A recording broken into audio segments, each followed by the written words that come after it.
Hello, listeners. Welcome to the Labor Know Your Rights podcast, brought to you by the National League of Justice and Security Professionals, where the members come first. They can be found at www.nljsp.us. Hello, listeners. I'm happy to announce that we now have a toll-free number for our listeners to leave a comment or a question. Please dial 1-855-625-8610.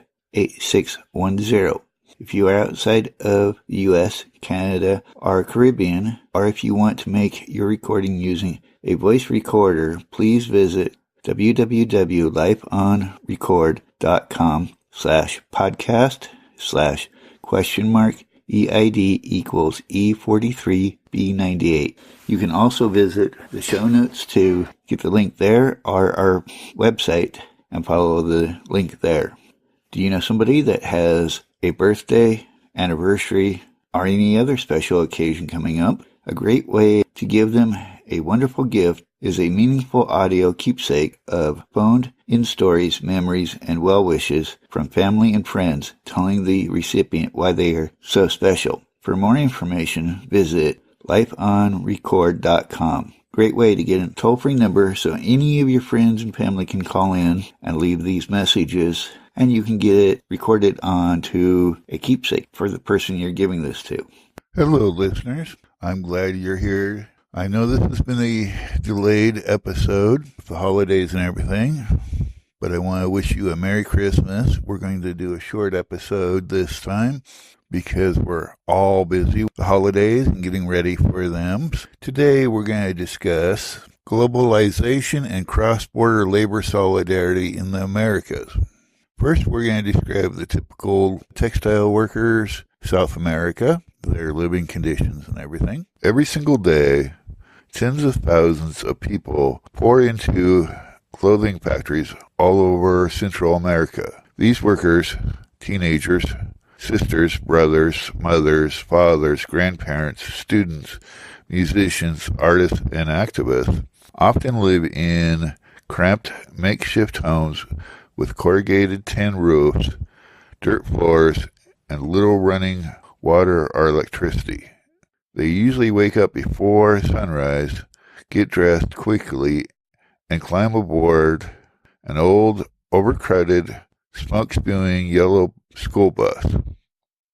They know they must arrive on time, so many skip eating breakfast. Punctuality is crucial. Being 1 minute late can cause a worker 1 day's pay. They are typically well-fortified. Steel gates, security cameras, and barbed wire are commonplace in these factories. Armed guards search all workers and inspect their plastic identification cards before they enter the factory. Once inside, the noise can be deafening and the heat intolerable. Dust and lint fill the air. Safety equipment is rarely provided. Bathroom breaks are usually timed and regulated. Overtime mandatory and work pace relentless.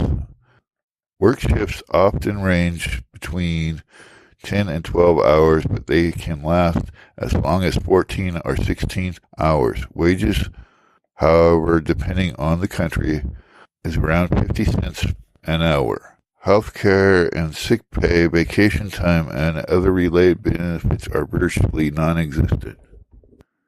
When dealing with organizing across the southern border becomes difficult because they have different laws and different policies on organizing. And they have been very effective at keeping their citizens from organizing. Part of the problem is when a union tries to organize across the border, they run into the difficulties with the state and with the companies.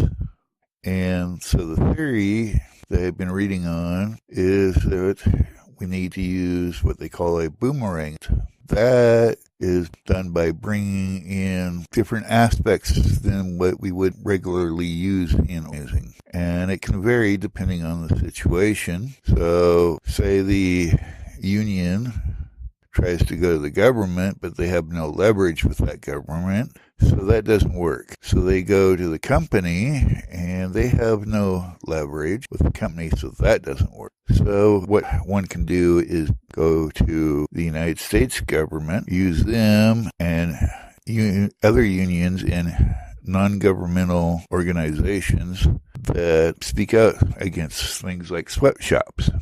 And they go to the U.S. government too. And the government, because of trade pressures, have leverage against the government. They can affect change in policies and laws and force the government to recognize a union and force the government to force the company to negotiate to recognize the union and negotiate with them. There's other ways of affecting a government or a company based on the same effect.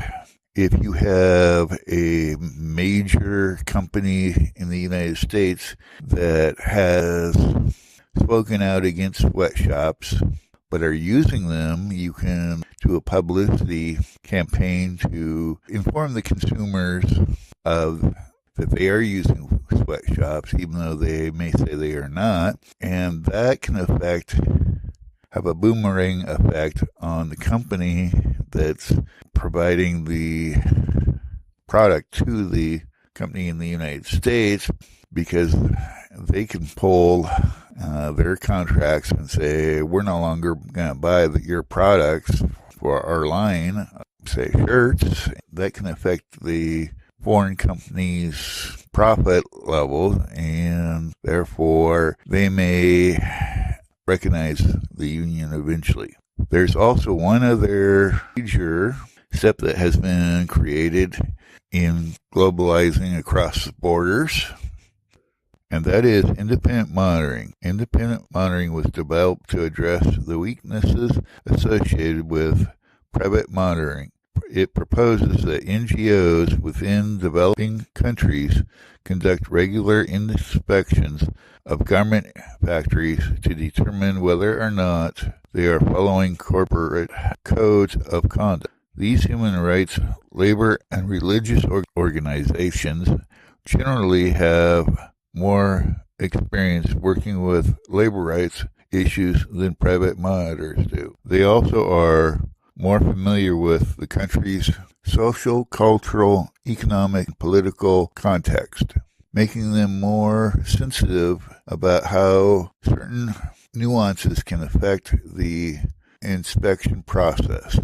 These groups understand, for instance, that conversations with workers regarding labor rights violations or unionization must take place outside the earshot of supervisors. Workers will not usually speak freely until they feel that their jobs and lives are secure. These reasons, combined with the fact that corporations do not finance such NGOs, make independent monitoring a more open, transparent, potentially effective strategy for combating sweatshops than private monitoring. Part of the problem with independent monitoring is that these non-governmental organizations have limited funds and can only monitor so many factories with the resources they have.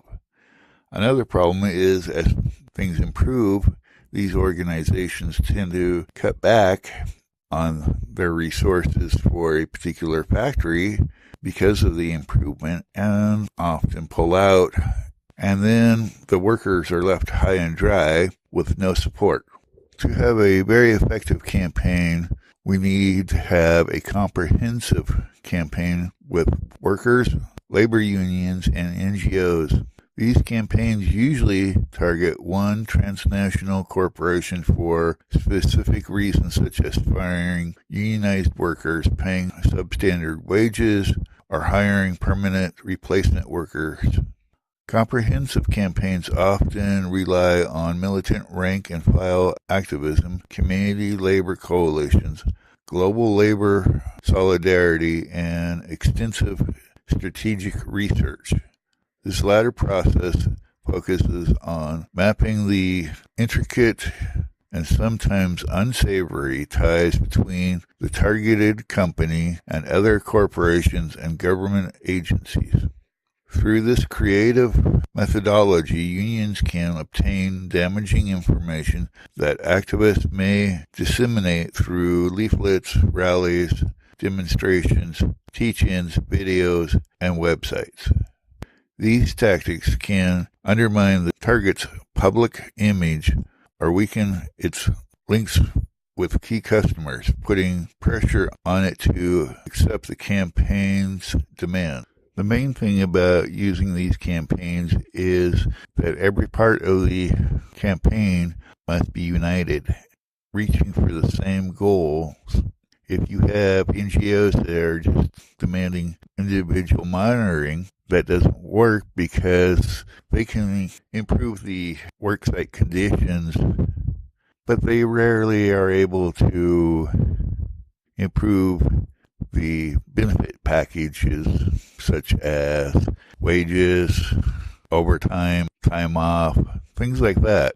And if you have a union that doesn't work well with these NGOs and the individual monitoring, you get the wages, but you don't get the work conditions. So if a union is going to engage in this type of campaign, they must sit down with these other entities and decide and make a commitment to work together for a determined set of goals. Well, like I said, I wanted to make this just a short one so that we could all enjoy getting ready for the holidays and the holidays itself.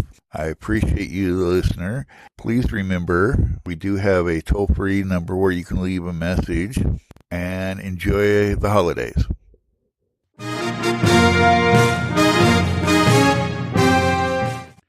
Thank you, listeners. I appreciate the time it takes to listen to these. Please share this podcast with your friends, family, and anyone that you know that's in a union or is interested in becoming a member of a union.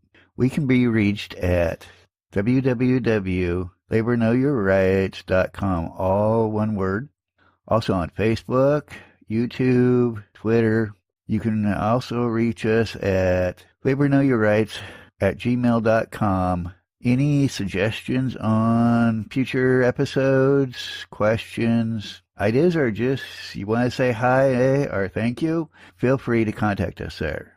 And to wrap this one up, I'd like to thank our sponsor, the National League of Justice and Security Professionals, where the members come first.